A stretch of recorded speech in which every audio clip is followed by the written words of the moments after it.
Hey, everybody, how's it going? Welcome to Moment of Clarity. Thanks for being here. As you can see, I wasn't lying. I am indeed moving. There are boxes. There are boxes of.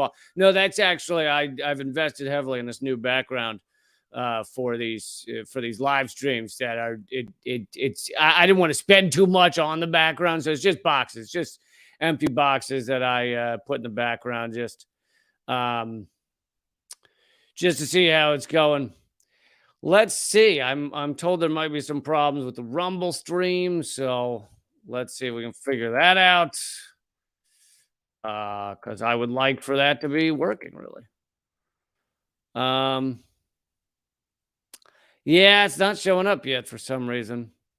If well, we'll check in on that in a bit. But let's get going anyway. Thanks for being here. Um, Thanks for being here. And the first story. Well, I've got several stories for you, as always. As always, I bring you several. One is friend of the show, and he's been a guest a few times, and now he's on the Ukrainian kill list. I'm trying to get as many of my friends on the Ukrainian kill. I mean, I didn't put them there; it wasn't my doing, but uh, I'll talk about that story in a second. U.S. comedian on the Ukraine's kill list. Also, a new database of U.S. military bases around the world. Hey, it's a database. It's a databases. There you go. Why didn't they title it that? See, that's why they need to hire me. I would have titled it databases, and I think everyone would have been excited. I'm going to get to that story. I'm going to get to a bunch of epic stuff. I don't want to give away too much of it. It's great. It's well, important stories. I don't know about great, but important stories. But all right, let's do it. So,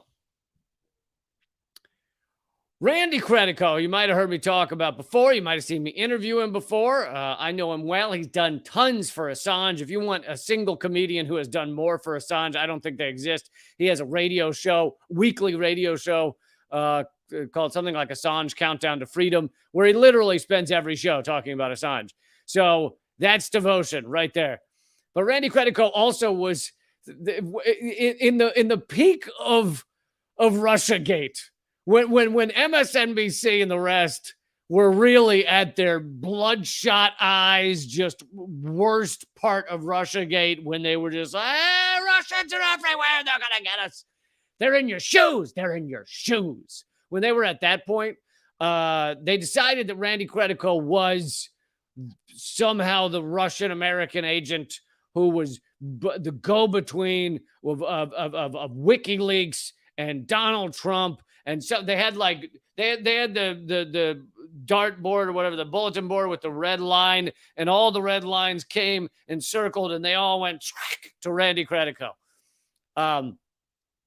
Now, Randy is a lovely guy. I've done many shows with him. We've done shows to support Assange. Actually, he and I, he was the one who came up with the idea, but he and I kind of co-produced the first couple of those Assange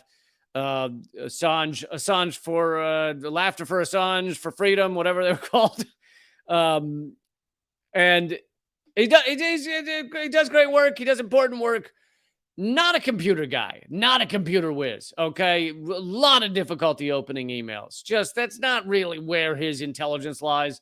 And so the idea that he was the WikiLeaks secret files encrypted going between the Trump campaign and Julian Assange is the most laughable, dumbest thing I've ever heard in my life. But anyway, so you might have heard of him then. That's another time that his name was in the news.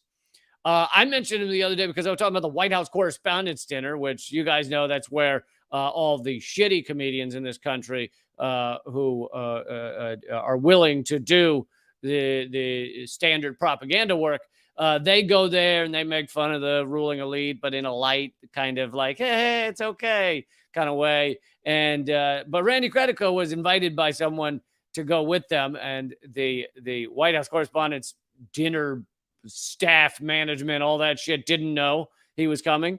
So he jumped up in the middle of it and started yelling that they should be talking about Julian Assange, which of course they should, because it's about press freedom. That's what that event is partially about. and they kicked him out. They threw him out on the street because, that's what you do when a 65-year-old man or however old he is starts yelling about Julian Assange, that he should be free and that you should be talking about him. You throw him out on the street. Anyway, Randy Credico went to Ukraine a couple of weeks ago on a trip to report on it, because he's kind of like me. He's a comedian who also does a little bit of journalism. And so he went there to report on it. And now, here's the result. Randy Credico is now listed on the Ukrainian kill list that has also included Roger Waters, Wyatt Reed, who I interviewed, another journalist, Vanessa Beeley, who else? Rand Paul was on there, Diane Sayer, the LaRoche candidate was on there. All these folks have been on the Ukrainian kill list at some point and maybe remain on it. I'm not sure. But anyway, Randy's been added. So you have a U.S. comedian who basically wants there to be peace has been added to Ukraine's kill list. And let's see what they say about him. This is their description of him. American comedian, radio host, and activist in April 2023 without agreement with Ukraine, because, Ukraine's been agreeing to let a lot of adversarial journalism in their country. In fact, I'm getting to that story after this one. Anybody who is even slightly critical of Ukraine is not going to be approved by their government to come report. Anybody who calls it a proxy war, anybody who talks about the fact that the U.S. is at the center of this, you're not getting allowed into the country officially. So no, of course he didn't go with the Ukrainian government's permission. He visited the territories of Donetsk region, occupied by the Russian Federation, and justified the Russian aggressor. Oh, God. What's the famous quote? The first victim of war is the truth? Yeah. During the Russian-Ukrainian war, treacherously launched by fascist Russia on February 24th, 2022. Previously,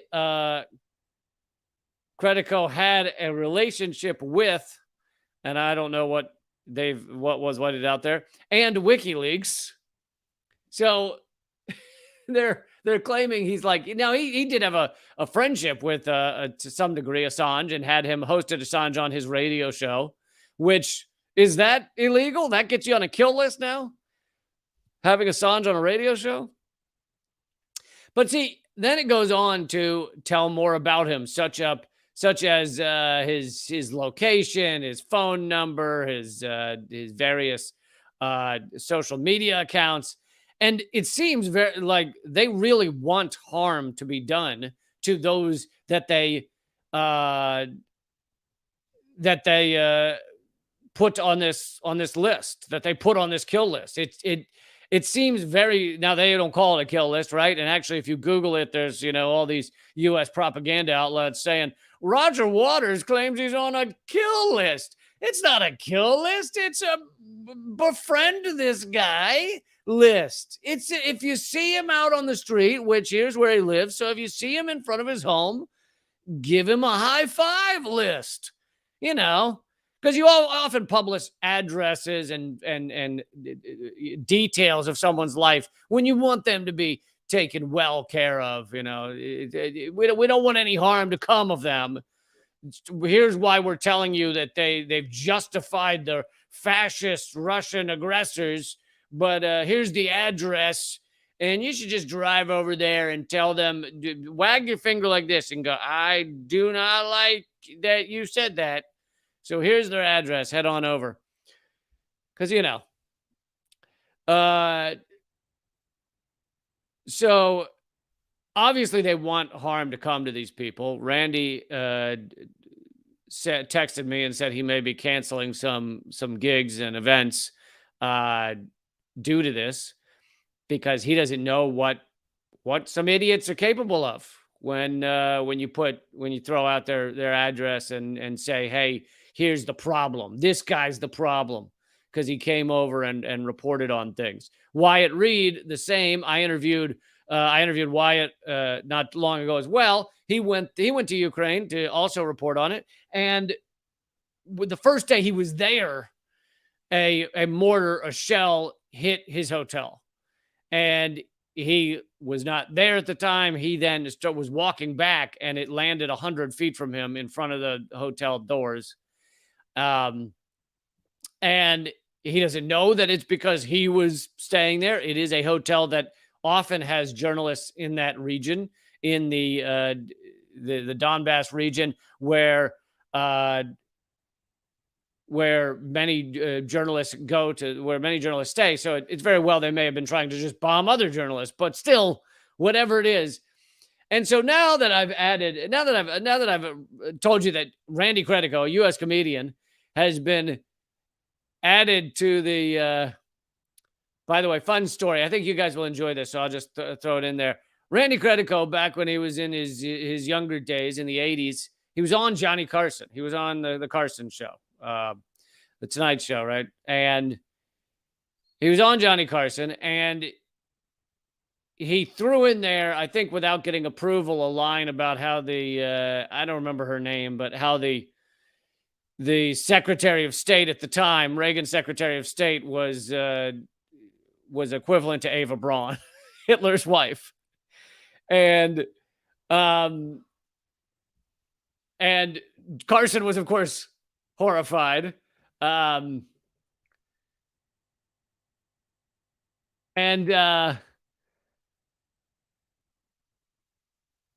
sorry. Yeah. Brie was Hitler's wife. And so Carson was horrified, and Randy Credico was never invited back. I don't know if he was ever invited back on any late night shows again.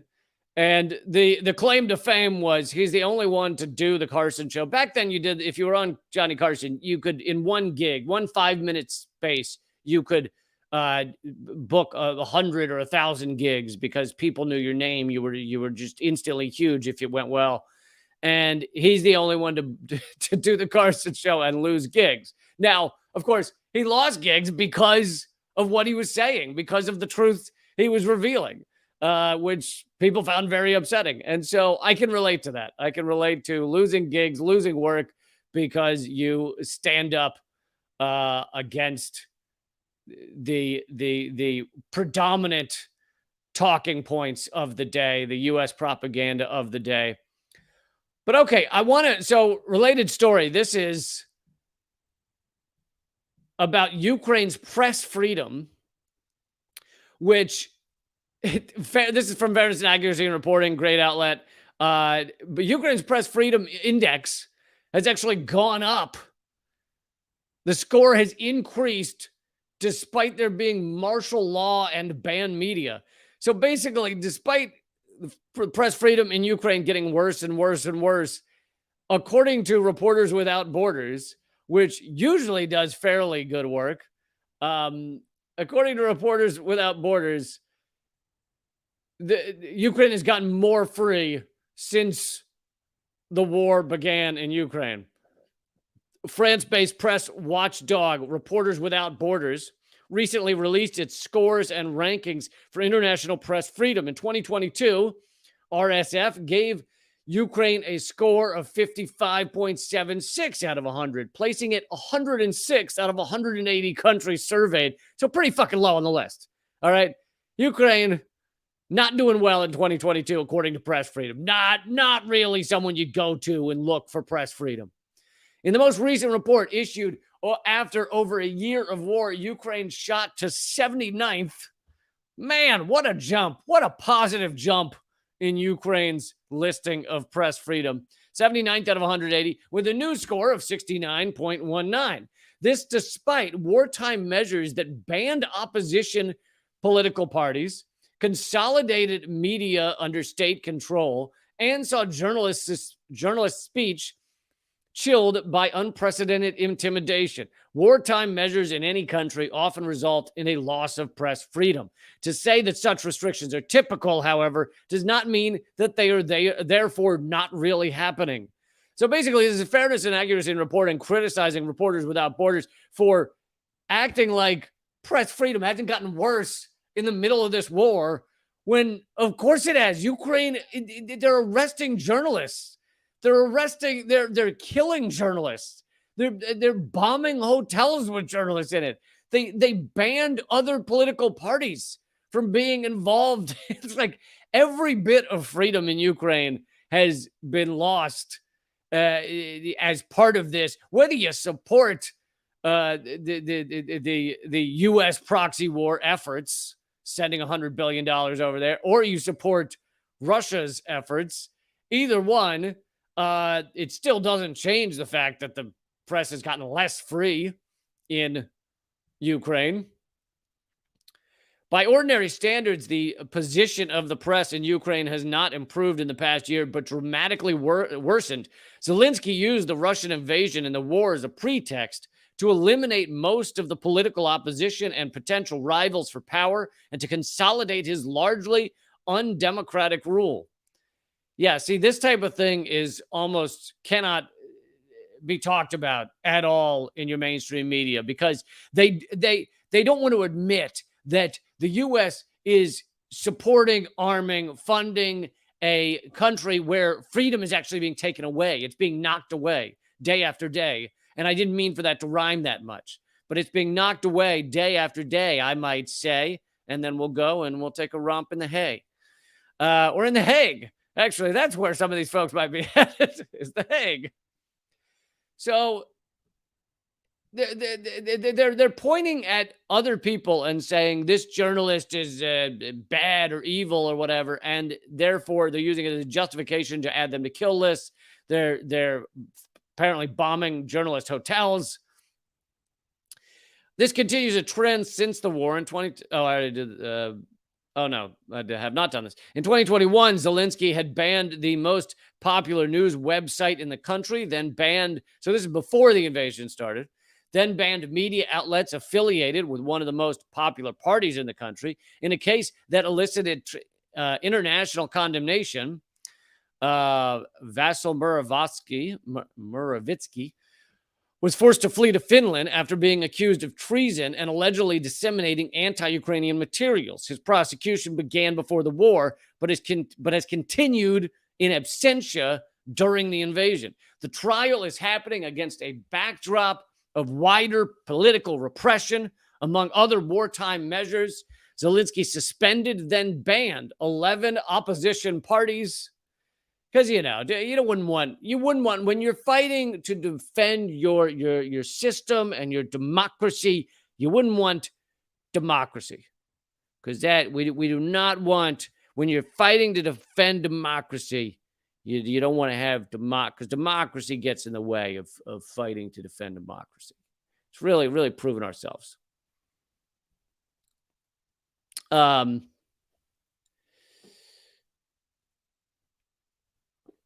One of these parties had even held 10% of the seats in Ukrainian parliament before the move. Journalists and anyone else with a political opinion are well aware of the consequences of speaking out and the pressures that have only intensified. So, yeah, they're crushing all remaining. They're crushing all remaining humor. Sorry, I read someone's comment. They're crushing all remaining journalism, and then they're pointing to others and trying to get them added to kill lists. I mean, it is just the most hypocritical, and we're funding this. We fund this hypocrisy. I mean, of course, we do it here in the U.S. too. Although, luckily, at the moment, there aren't kill lists that I know of. I mean, at least I'm not in those Discord chats, the ones where people have kill lists of journalists and comedians. But in the U.S., we have this hypocrisy as well, right? You point to anyone who's actually speaking the truth, and you say, "How dare you? You're harming press freedom," or something like that. And so I guess this is the U.S. Sometimes we try and bomb democracy in the countries. Really, with Ukraine, we're sending our bombs of hypocrisy there. We're sending them just nice bombs of hypocrisy to use on their own, and that's good to see. That's good to see. So I'm continuing to hear from some folks that Rumble is not working. So we will stay on all these platforms rather than going over to Rumble like normal. However, I will upload this to Rumble later because something seems to be wrong there, which sucks. All right, well, let's get to a story I really wanted to cover, which is this amazing new database of U.S. military bases around the globe. Now, it's not exhaustive because a lot of U.S. military bases are hidden, right? We keep them secret. We don't want others to know what we're up to in many other countries. However, many of them are known. And even if only a little bit is known about them, we still know that they're there.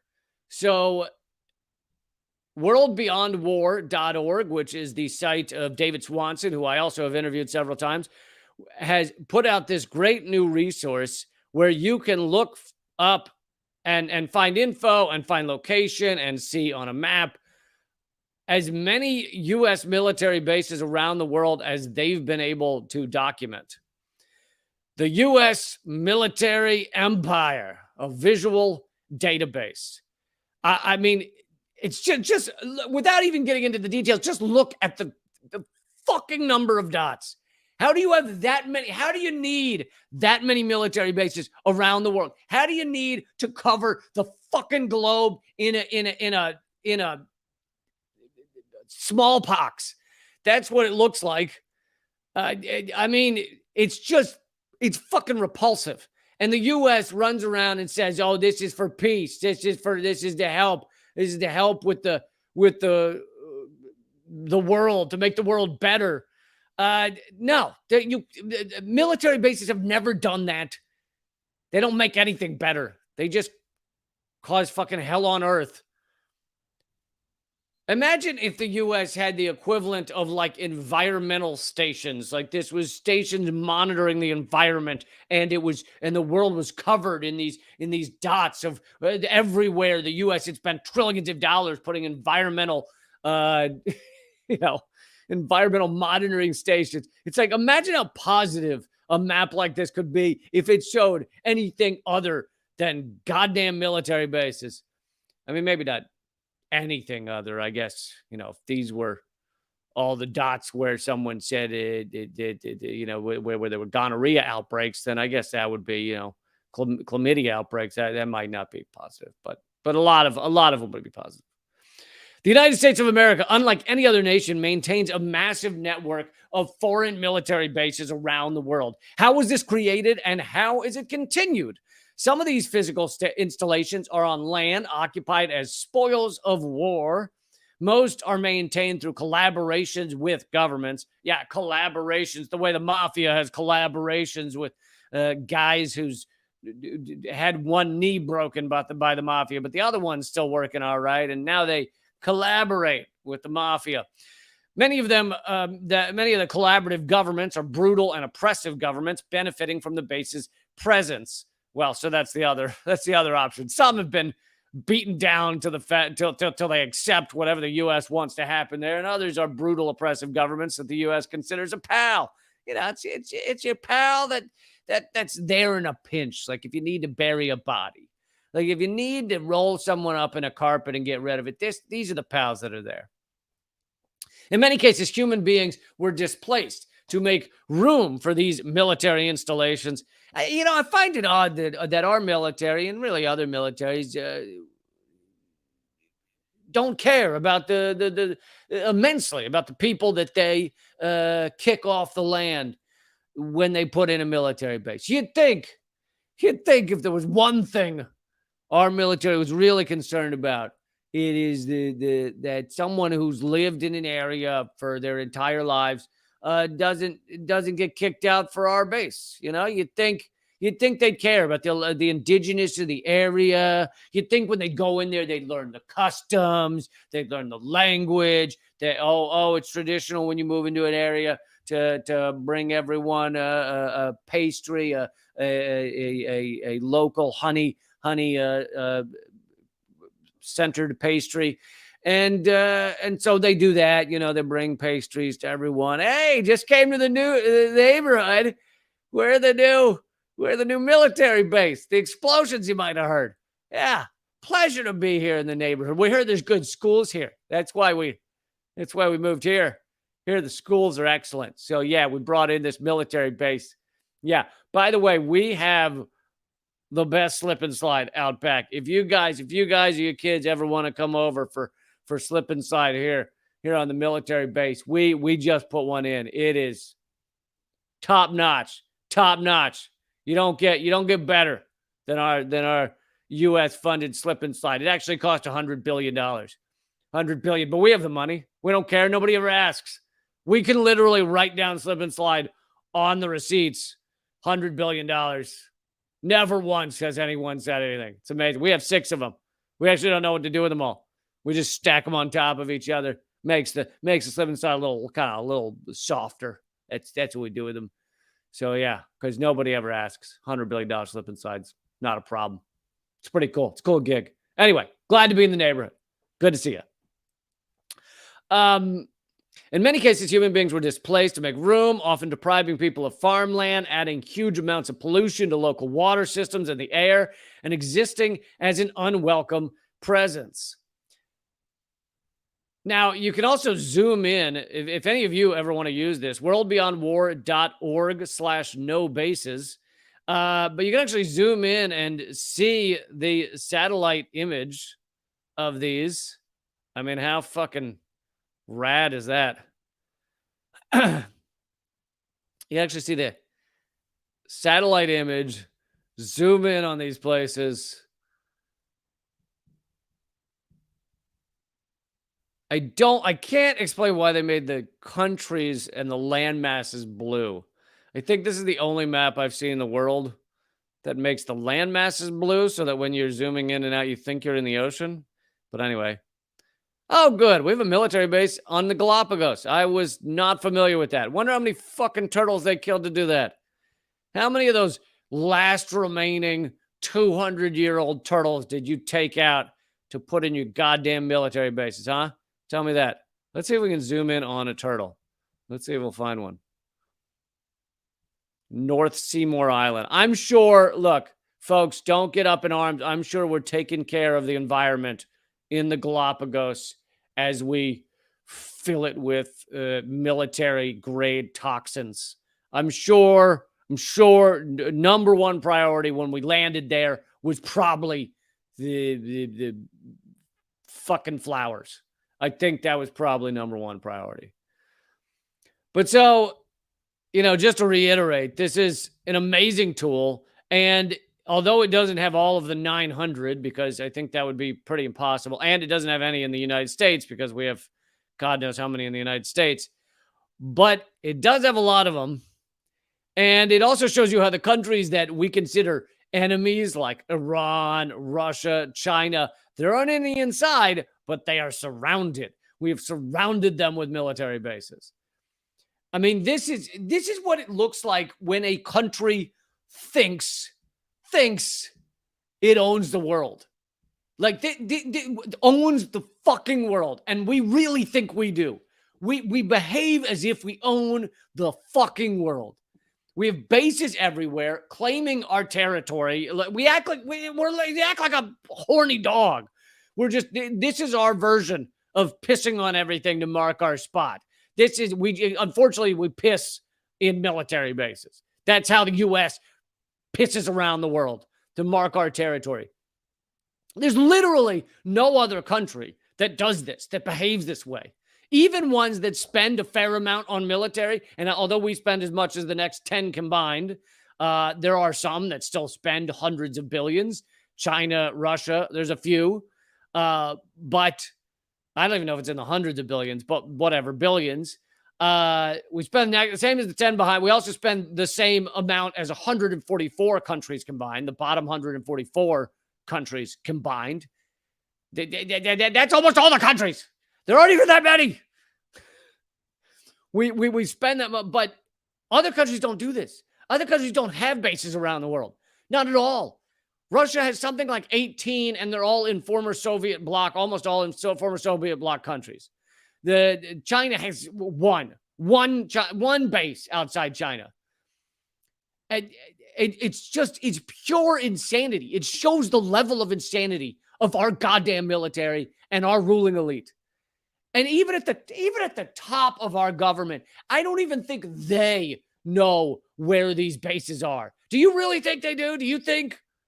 I mean, yes, of course Joe Biden does it. Joe Biden doesn't know where Joe Biden is. If you show Joe Biden a map and said point to where Joe Biden is, he'd have no idea.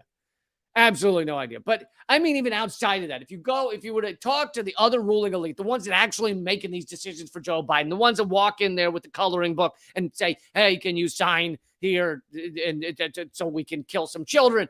Those people, whoever it is that's running the show nowadays, do you really think, how many of these military bases do you even think they know where they are? If you were to ask them to name all the military bases the U.S. has around the world, how many do you think they'd name? 10? 20? We got UK, you got Guam, and then I think there's something in one of the Virgin Islands, and that's all I got.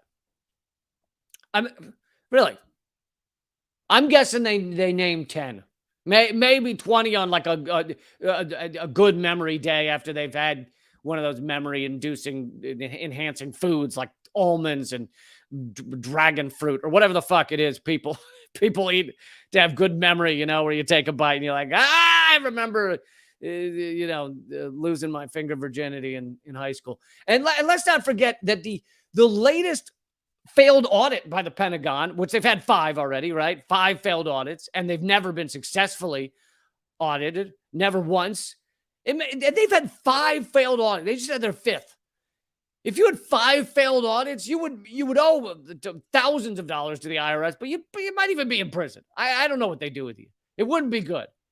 Things wouldn't be, but then the Pentagon just tootle in and we failed our audit again. Good. See you next year. There's no accountability. There is zero accountability of these assholes. They just failed their 5th audit. They admitted in the failure of the 5th audit that they don't know where over half their assets are. Half of their assets. They don't know where half their shit is. What? How do you lose Black Hawk helicopters? How do you lose? And literally, and I know, some of you may think, he's kidding. They don't know where money is. They don't know where various things are. They don't know where staples. They lost a bunch of the little boxes that hold the staples. No, they legit lost Black Hawks, jets, addresses, whole addresses. I'm not kidding. Buildings. They don't know where buildings are. They've lost over half their assets they can't account for. If you did anything else, if it was anything other than the Pentagon, which rules the goddamn world and can tell everyone else what to do, if you had any other job other than Pentagon and you misplaced half your assets, you'd be in fucking prison. Okay? If you were a home builder or a diamond salesperson or a daycare worker and you came back at the end of the day and you said, I can't locate. It's roughly half. So I started the day with 12 kids. I have 7 for you, and I feel like 7's a pretty good number. Whoa! I don't know why you're so upset. 7's a pretty good number, and I promise I kept the better ones. The only ones I lost were the ones putting the square peg in the round hole and putting the Legos in each end. The good ones are here. 7 is over half. Okay, you're getting over half back. I wouldn't really complain. The others were rejects. I think you're overreacting. Only the Pentagon could get away with this shit. So this U.S. map, this map of military bases that your mainstream media would fucking never talk about. It shows really 2 things: that the U.S. empire is completely unhinged and out of control, and that the Pentagon is straight up sociopathic morons. Both of those things can be true at once. You can be a sociopath and a moron. We don't talk enough about sociopath morons because that's what these people are. Sociopath morons. That is it. And it should be in the DSM manual. Sociopath morons, because that is what's running our goddamn Pentagon. All right, let's get to another story. Please make sure to click subscribe, click thumbs up, all that good stuff. Share this. Like I said, if you're used to watching on Rumble, I'll be uploading this there afterwards. I don't know why the live stream didn't work. But I wanted to show you this video. This because they turn this on its head so excellently.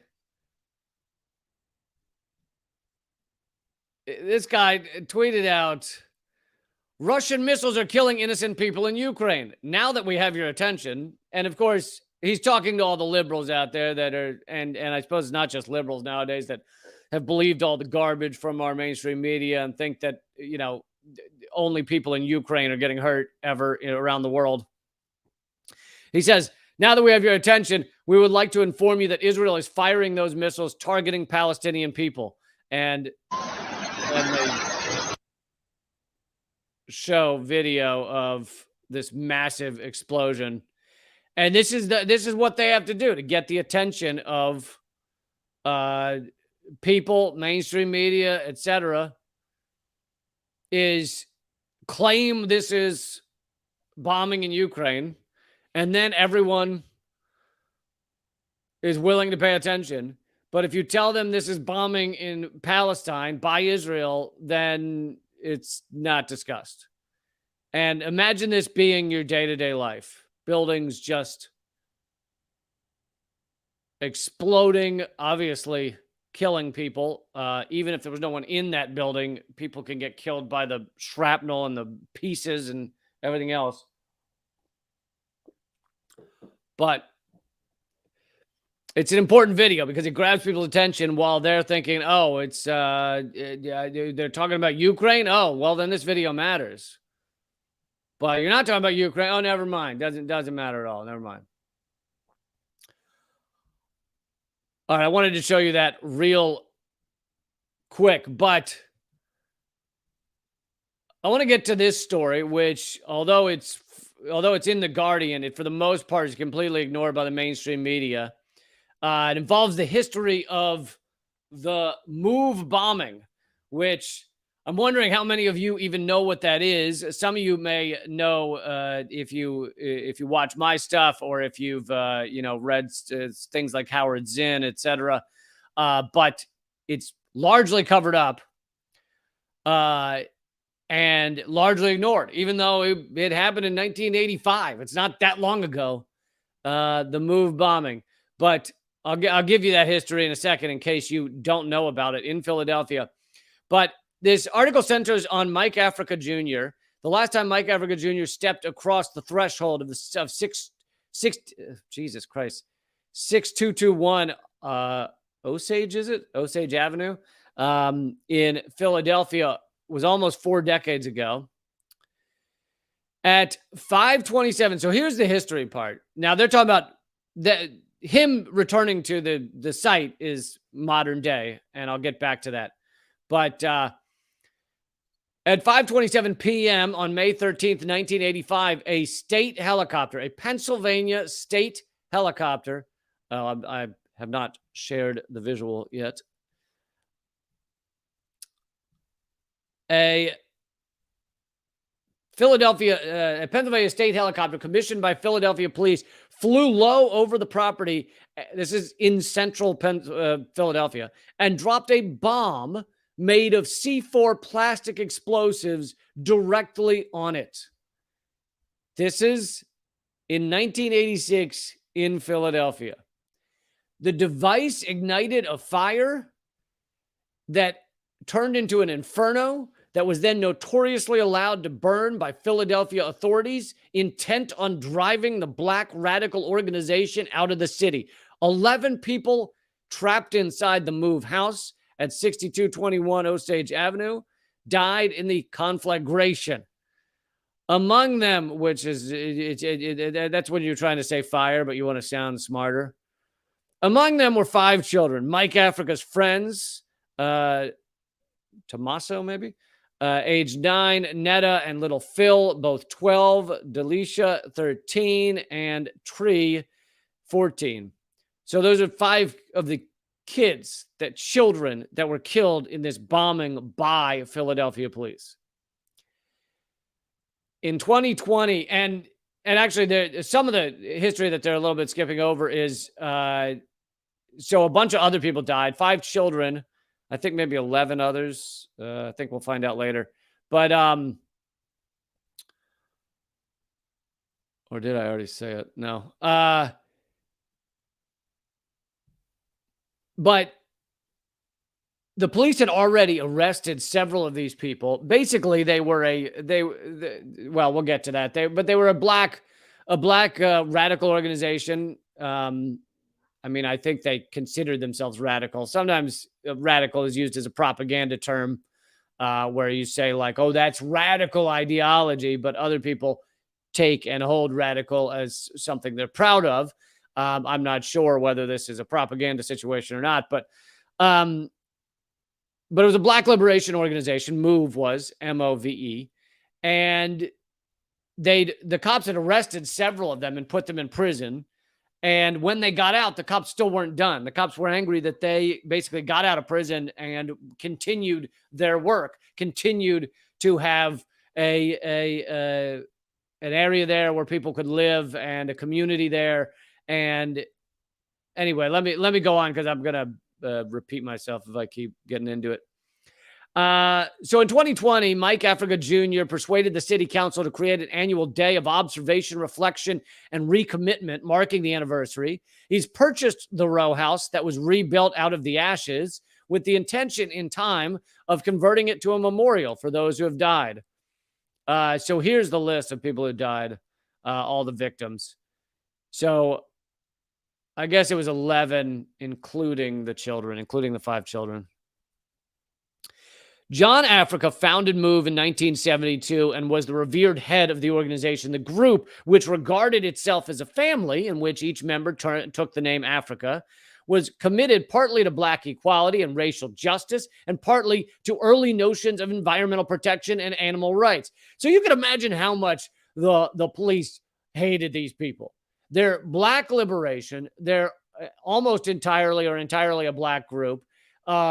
They're going against the mainstream. They're refusing to be kind of pushed aside and put outside of respectable society. They're forcing their way in to make the points that they want to make. And then on top of that, they care about animal rights. Oh, if you want to see a Philadelphia police officer in 1980s really get furious, be Black and then also care about animal rights. You throw that in there. It's like, dude, they fucking hated you to begin with, and then you said they shouldn't be eating bacon all day, shouldn't be eating steak, shouldn't be eating pork. I think that really set them off. You tell them they can't have a burger on a Friday, and at the same time, you have the nerve to be Black. Wow. What an awful human being you must be in the eyes of the Philadelphia police. And environmental protection as well. Environmental protection to boot. Jesus.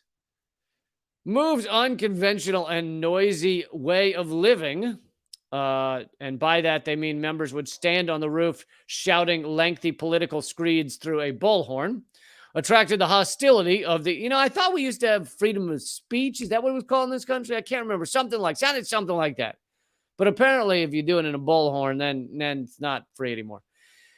Their unconventional and noisy way of living attracted the hostility of the then legendarily brutal Philadelphia police. Confrontation culminated in 1978 in a siege and shootout at the MOVE headquarters in Powelton Village, in which one police officer was killed and several MOVE members arrested.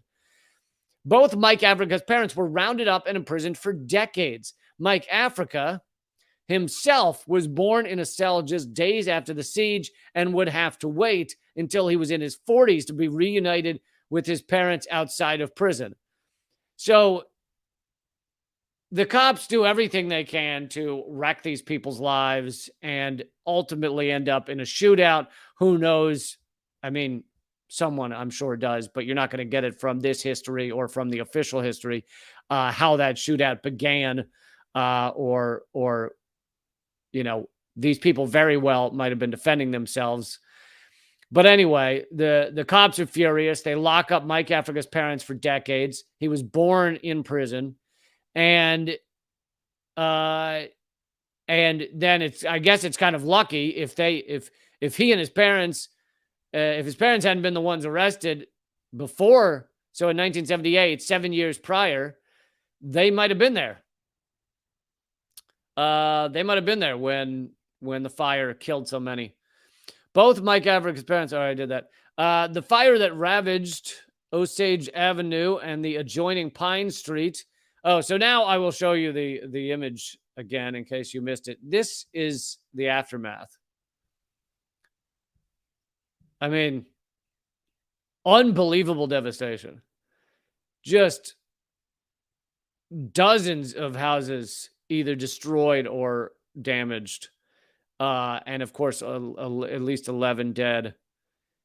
And this is our history in the 1980s. And I didn't learn about this until 5 years ago or something, 5 or 7 years ago. Most Americans don't know about it. It's just it's utterly unbelievable that you could have this kind of catastrophic harm done in America in the 80s, no less, when people had fucking cameras where they could go ka-chink, ka-chink, and take photos that were fucking photos. It's not like you had a guy with a fucking charcoal pencil. And yet it's all largely been covered up, largely been left for time to forget. The fire ravaged the area. It razed 60. Oh, there's the number. 60. I said dozen. 61 houses to the ground. They destroyed 61 houses with this bombing and fire, dropping from a helicopter C4 bombs onto these houses. About 236 people, all but one of them African American, were left homeless. 236. For years afterwards, a 24/7 police presence was maintained at 6221 with officers billeted inside the property in order to prevent James. So I skipped over it, but James was the the brother. No, she's the sister of John Africa, who founded it. And she was the part owner of these houses. And so that when they say James, that's who they're talking about. For years afterwards, a 24/7 police presence was maintained there inside the property just to prevent her, James, or anyone else connected to Move from reoccupying the address. For years, after they rebuilt the buildings, they left a 24/7 police presence just to make sure no one from the Move group could be in the building. After you've murdered 11 of them, locked up several others, and burned down 61 houses. We're going to send cops there and make sure they don't do anything. I mean, so anyway, the reason this is current news and not just a history lesson, although I do love history lessons. We did cover it on my podcast, Government Secrets. If you like history stuff like this, that's the podcast for you, Government Secrets.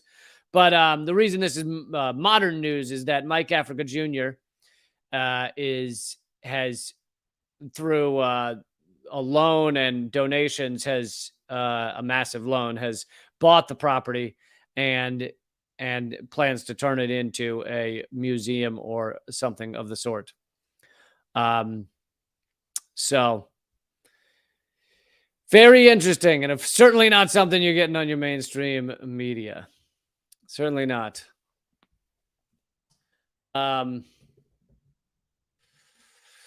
Like I said, normally we would go to Rumble around this time, but unfortunately something is wrong with Rumble, and I will be uploading it there later. So we will just keep going here.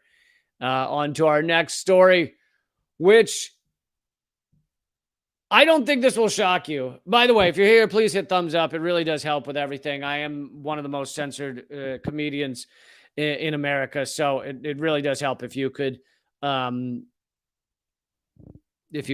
click thumbs up, leave a comment, all that good stuff. Make sure you click subscribe and click the bell icon. But I haven't brought you a story recently on how most religious organizations in our country are fucking awful in one regard or another. This is not, if anyone's out there and you have your own personal beliefs, I'm not indicting your beliefs. You can have your beliefs. I'm talking about the organizations, and I have in the past covered much of the harm of the Catholic Church. But a lot of these organizations, they don't pay taxes. They take in insane amounts of money. And then they often, on top of all that, don't use the money the way they tell people they're using it. So the Mormon Church, according to a whistleblower, has $100 billion clandestine hedge fund.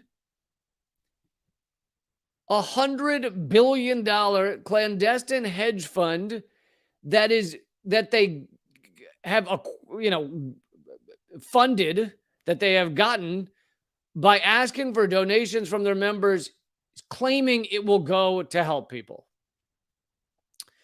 A former investment manager for the Church of Jesus Christ of Latter-day Saints says that the organization stockpiled more than $100 billion in funding intended for charity work, but never spent it on such projects. Never spent it on charity work. Now, I know that some of you say anything about religion or reveal something about religion, and some of you just go, oh, well, of course. It's fucking religious organizations. What do you expect?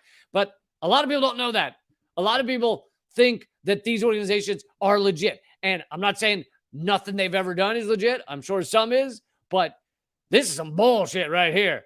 You collect hundreds of billions of dollars from your members and you say, hey, we're going to use this to help people. We're going to be here for people. We're going to feed people. We're going to take care of people. And secretly, you're using it to bet on the markets to enrich yourselves even more. David A. Nielsen did a 60 Minutes interview. He said they really are a clandestine hedge fund. Once the money went in, it didn't go out.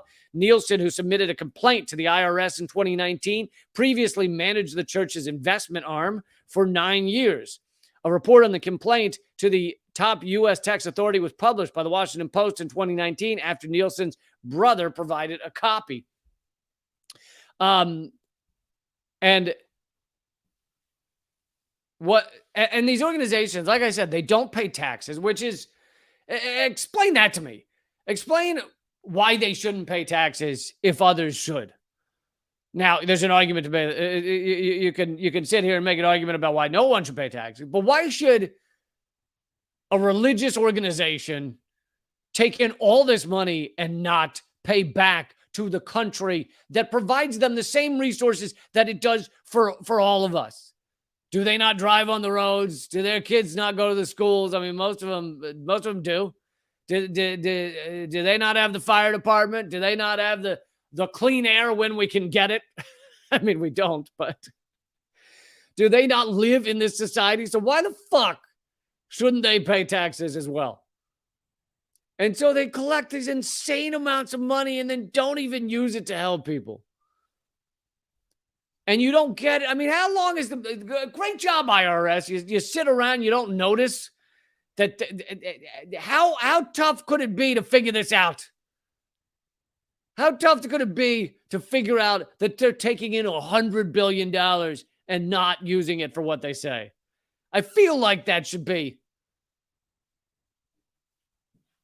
Man, a lot of good auditing. You know, instead they're putting more and more money into auditing individuals like you and me, rather than auditing big corporations, big entities like the fucking Mormon Church.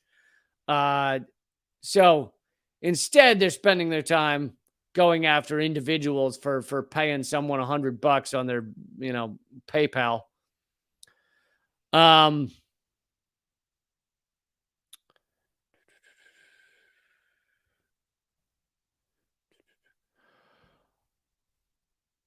So yeah. Sorry, I was trying to read something there. Let's get to another story real quick before I wrap up. Um so most of you know about the advances in AI that have happened real recently. They're jumping forward. They're jumping forward and um with like chat gpt, etc., and many even people you would consider pretty repulsive are kind of worried and talking about how I think we need to do something to deal with this. I think we need to be ready for this.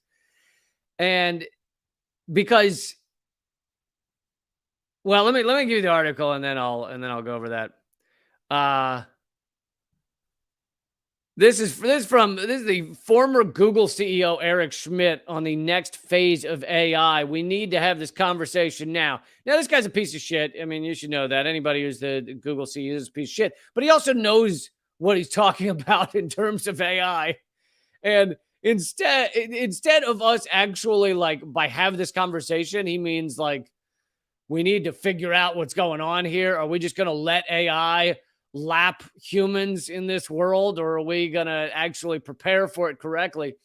ChatGPT created a turning point for artificial intelligence that even former Google CEO and chairman Eric Schmidt didn't see coming. I didn't believe this a year ago, he said. I believe the industry has gone through this watershed moment and is addressing it. Yeah, right. I think, yeah, they're finding out the way to make the most profit from it. I think that the good news in America is when these things happen, everyone has an opinion and everyone gets to be heard. Right. Right.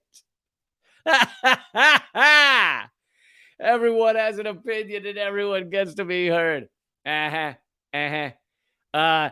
Even if, first of all, some people get arrested for their opinion. Some people, like yours truly, get their YouTube channel banned globally and, you know, their podcast deleted.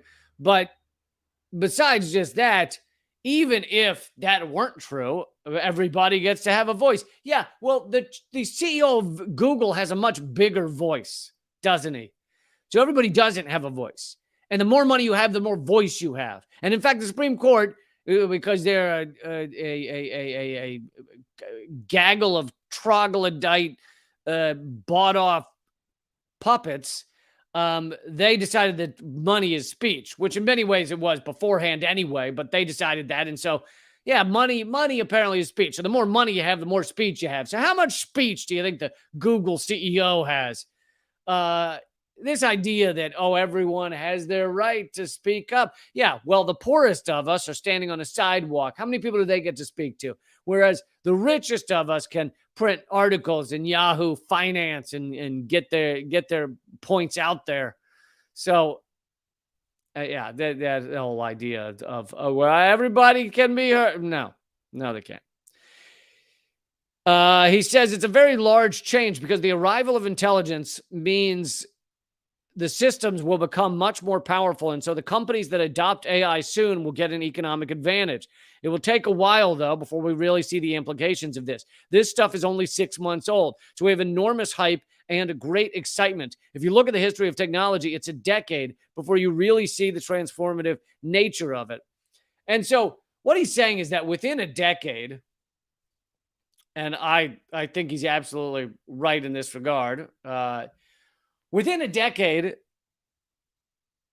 the stuff that we're looking at and we're going, oh wow, isn't that cool? Oh, cool. You can ask ChatGPT to tell me about the move bombing. Although if you want to get the truth about it, you got to say, tell me about the move bombing in the voice, in the style of comedian Lee Camp, and then you'll get the truth about the move bombing. But I'm serious, you can do that. But you could say these things that, oh, isn't it cool? Isn't it neat that I ask it a question? Is it neat I can tell it to review an article or give me the rundown of an article, and in seconds it'll take an article that would have taken me 10 minutes to read and it'll summarize it in one paragraph. Isn't that amazing? Now, right now we're just going, oh, isn't that cool? And sure, it is putting certain businesses out of business, like the ones that allow you to summarize articles quickly or whatever. Like those kind of software things are losing their ground.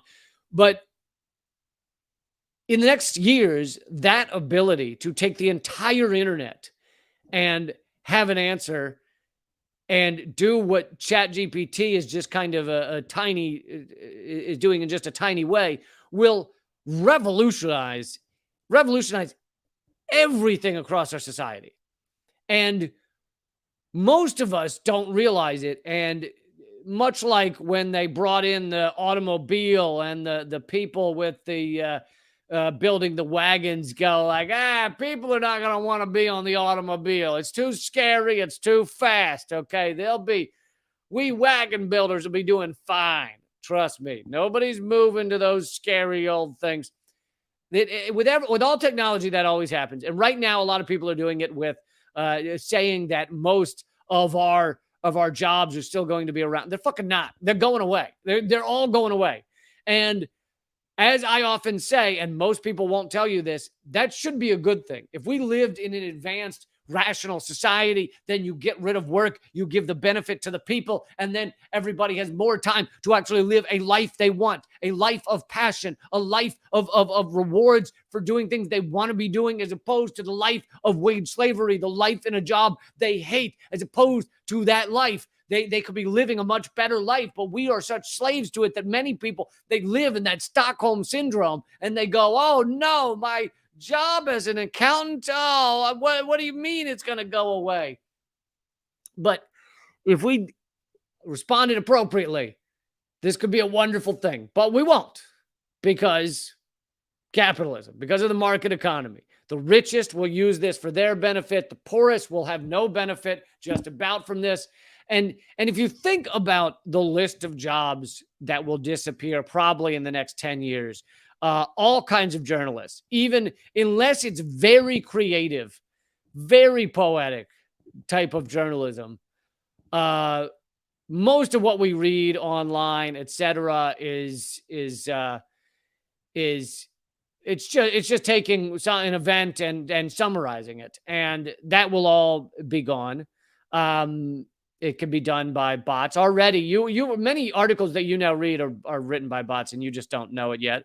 So it'll essentially be all of journalism will be gone, and eventually we'll get to that deep fake level where, in fact, they could have it'll take all of TV jobs too. Eventually, you could plug in something like me talking right now. You plug in 5 minutes of that into the computer, and it can make me say whatever it wants, moving my lips appropriately. Very, very disturbing, but we're headed there too. So all journalism, all writers, unless, again, it's exceedingly creative, all bureaucratic matter jobs are all gone. Basically, any job that's done on a laptop that isn't very creative will be gone. Doctors. I mean, even these things that people are like, I'm a doctor, I'm super smart. Okay? That's why I talk like this. And so it's not taking my job. Doctors, already when they put in symptoms into a AI, and they, kind of unusual list of symptoms, and they compare it with a doctor, it's equal to or better than most doctors, which would make sense, that the AI is not biased by certain things. And on top of that, it has all of the information, whereas doctors, I don't know if you know this, can forget things. So all doctors, except for maybe certain kinds of surgeons, but otherwise, all doctors gone. All transportation will be gone. Transportation is 1/6 of our economy. Transportation jobs, apparently. All the people who help other people navigate the systems, like healthcare systems, all that's gone. All haircuts will be done by a Dyson vacuum with blades. We're going to bring back the Flowbee, but it'll be better. That'll be all haircut jobs. Will be just Dyson. They'll have it in the bathrooms, in the public bathrooms, in the same place where they have the fecal matter blowing machines. For those who don't know that, those machines where you dip your hands in and it goes, they found out that they just cycle the air in the bathroom and spray it onto your hands. So really, they just spray you in fecal matter from the entirety of the bathroom onto your hands before you leave, which is an interesting way to leave a bathroom. You know, we use a public restroom, wash our hands, spray everyone else's fecal matter on them, and then dip out. It's interesting. But no, statistically, they did figure that out. I'm not even kidding. But so they'll just put it next to that thing. So you can dip your hands in the fecal spreader as you dip your head into the Dyson hair cutter, and we'll just do it at the same time. Just have both of those, and you can walk out back to your unemployment. A lot of the the obligation of teachers, all of that will be gone again, with the exception of maybe certain kinds of very creative type of teaching. It all be gone. All be gone. Even high school gym teachers. I mean, I'm sure that a chat bot, a chat GPT can vaguely sexually harass 16-year-old girls. I'm sure that can be done. Like, how tough could an algorithm do they have to find? Like, do they have to find to sexually harass some high school girls? You don't need a human anymore. But you take all of that. All of these jobs are gone. And again, a lot of people are sounding the alarm like, what are we going to do? We won't have the jobs, and then the poor people will need jobs. And yet, the next step of that conversation is almost never had. The fact that we should not live in a wage slavery society. And if you take away the jobs, you give you should give the benefits, the time, the money, the life benefits of that to the people. And then you don't have this freak out that we're losing jobs. All right, I'm going to wrap up there. But as you can see, I'm getting things together. I'm trying to finish up with this move.